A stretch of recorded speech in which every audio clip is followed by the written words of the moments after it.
కూడదు. ఉగాది నాడు డబ్బు అప్పు ఇస్తే తిరిగి రాదు. ఉగాది నాడు ఎవరితో కూడా వాదించకూడదు.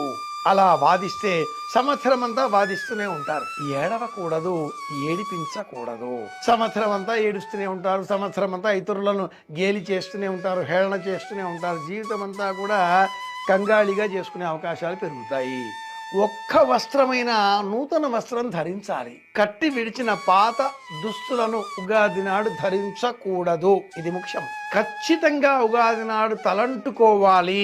కంఠస్నానం చేయకూడదు. ఇది 4వది. ఉగాది నాడు బొట్టు లేకుండా బయట మనం కాలు పెట్టకూడదు. నుదుట బొట్టు లేకుండా గడప దాటి బయట కాలు పెడితే వాహన ప్రమాదాలు వచ్చే అవకాశాలు పెరుగుతాయి. 5వది అతి ముఖ్యమైనది, ఎవరికి ఉగాది నాడు లేదు అనకూడదు.